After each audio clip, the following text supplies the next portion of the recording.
इश्टानो, आतां हांव तुमचे मुखार शिंपेंतली मोतयां दवरतां. एका गांवांत एकलो सादो मनीस, प्रामाणीक मनीस जियेतालो. पूण ताच्या जिवितांत एका फाटल्यान एक त्रास, कश्ट येताले. एक त्रास सोंपतच आनीक त्रास येता आनी तो सारको उपगालो. ताणें एक दीस देवा कडेन मागणें करून म्हणलें, सायबा,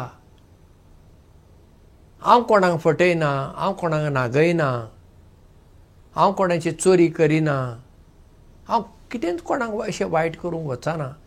हांव म्हजें जिवीत बरे भशेन सारतां, म्हजे फॅमिली बरोबर हांव बरो आसा, सगळें बरें आसा. पूण कित्याक अशें एका फाटल्यान एक कश्ट येतात? सायबा, तूं हे सगळे म्हजे कश्ट व्हर, पयस व्हर.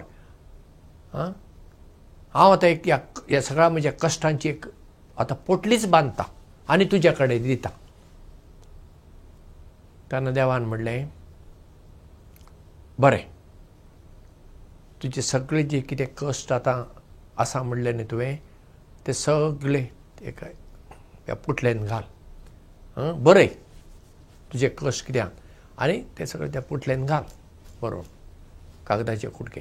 आनी ती पोटली गांवा भायर वच, थंय एक रूख आसा, तें व्हरून तुवें त्या रुखाक ती पोटली बांदची पडटली. तेन्ना तुजे सगळे जे कश्ट आसात पळय, ते सगळे पयस वताले. हो मनीस खुशाल जालो. बरें देवा, तुवें सांगल्या भशेन हांव करतां. तेन्ना देवान ताका म्हणलें, राव, तुवें तुजी पोटली बांदली न्हू, पूण एक शर्त आसा. त्या रुखार कितल्योश्यो पोटल्यो आसात, तांतली एक पोटली तुवें पाटीं घरा हाडूंक जाय. आनी ते पोटलेंत कितें आसा पळय तें तुजें जातलें. हो म्हणालो, बरें. हो गेलो, आपणाचे सगळे कश्ट बी सगळे ताणें बरयले आनी पोटलेन घाले आनी गेलो. थंय वचून आतां रुखा कडेन आतां बांदता अशें म्हणटना खूब पोटल्यो दिसतात. कांय व्हडल्यो, कांय मध्यम आनी थोड्यो ल्हान. आतां तो चिंतूंक पडलो, हांवें आतां रुखाक जर पोटली बांदली, हांवें एक हाडूंक जाय म्हूण देवान शर्त घाला. हातांतली हांव खंयची काडूं? व्हडली उपकारना आनी ती मातशी मागीर मध्यम सायज ती उपकारना. धाकटी पोटली काडूं? पूण ते धाकट्या पोटलेंत ती पोटली बांदल्या मनशान आपणाचे कसले त्रास बरयला ते म्हाका कशें कळटले? घडये ते पोटलेंत म्हज्या कश्टां पेक्षा चड कश्ट आसूं शकतात. नाका बाबा. तो म्हणलो, पोटली घेवन घरा येयलो आनी देवाक ताणें म्हणलें, सायबा, नाका, हांव पोटली बांदिना, म्हजें आसा तें बरें आसा, कशें हांव सोंसून जियेतां. जेन्ना आमचे त्रास येतात, कश्ट येतात, आमकां अशें दिसता, म्हाका कित्याक देवान सांडून घाला, म्हजेर कित्याक हे सगळे कश्ट आयलात, इतले म्हजेर कश्ट आयलात, हांवें कशें म्हूण सोंसचें, अशें आमी परपरता देवाच्या रागार जाता. कित्याक आमची नदर आसा आमचेरूच. जेन्ना आमी दुसऱ्यांचेर नदर मारता, तांचे कश्ट आमचे परस कितले चड आसतात. पळया,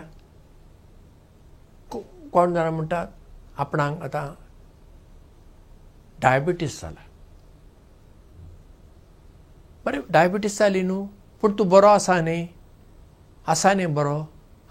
कितले जाणचे पळय डायबिटीस जाल्यार पांय घाय जाल्यार मागीर पांयची बोटां कापचीं पडटा, पांय कापचे पडटात न्ही. तशें तुजें जालां? जावना न्ही? तर काळजी घे आनी बरो करून राव.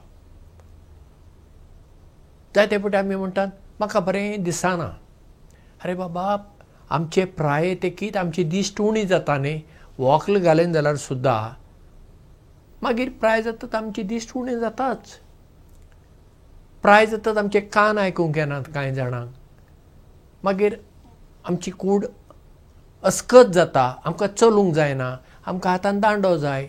हे सगळें आमी मादून घेवंक जाय. आमचे जिविताचे भाग हे सगळे. म्हूण आमी म्हजें अशें कित्याक म्हज्या जिवितांत घडलें, अशें कित्याक खुबश्यो गजाली आमच्या जिवितांत घडटात. कांय आमचे चुकीक लागून घडटात आनी कांय आमची चूक नासतना सुद्दां घडटात. त्यो कित्याक घडटात आमकां खबर ना, आमी नेणा. पूण आमी दुखी जावची गरज ना. जिवितांत आमी फुडें वचूंक आसा आनी फुडें वेताल्या मनशान जिवितांत धैर्य घेवंक आसा, धीर घेवंक आसा, भियेनासतना फुडें वचूंक आसा. आनी नदर आमचेर केंद्रीत करप न्ही. बाबा म्हजे बरोबर दुसरीं आसात, तांकांय तांचे कश्ट आसात. म्हज्यान तांचे खातीर कितें करूंक जाता, तांचे कश्ट कशे उणें करूंक जातात. जेन्ना हांव दुसऱ्यांचे गरजेक आकांताक पावतां तेन्ना म्हजे कश्ट, म्हजी खंत, म्हजें दूख हांव विसरतां. म्हणटच आमी सदांच